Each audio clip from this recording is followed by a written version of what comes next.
అందరికీ నమస్కారం.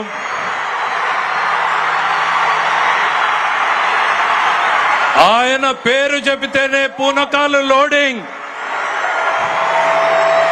మదపు టేనుగులను కుంకీలతో తరిమేసినట్టు రాజకీయ మదపు టేనుగులను తరిమేయడంలో ఆయన పాత్ర మరువలేనిది. ఆయన మాట్లాడే ముందు దయచేసి విజ్ఞప్తి చేస్తున్నారు. పడిపోతుందా? చాలు చాలు.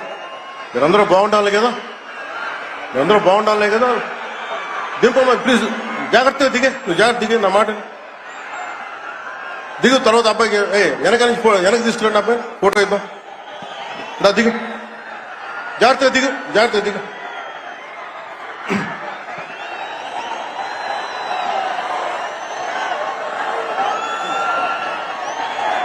పుట్టపర్తి నారాయణాచార్యులు గారు రచించిన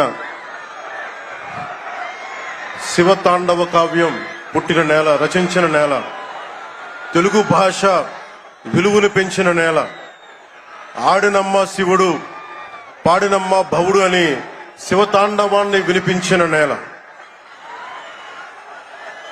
ఈ నేల ఒక పుట్టపర్తి నారాయణాచార్యులు,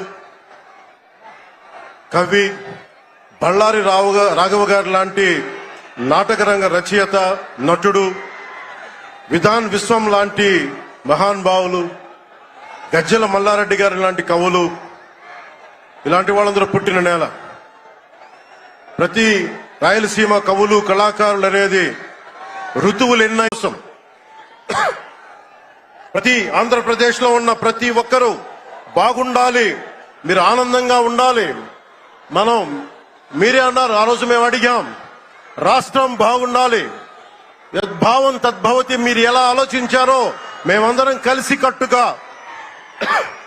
కలిసికట్టుగా పార్టీలు వేరైనప్పటికీ రాష్ట్ర హితువు, రాష్ట్ర మనం శ్రేయస్సును దృష్టిలో పెట్టుకొని ఈ రోజున మీ ముందుకొచ్చి ఇంత ఘన విజయంగా, ఇంత దిగ్విజయంతో ఈ సూపర్ 6 కార్యక్రమాన్ని మీ ముందుకు తీసుకొచ్చాం.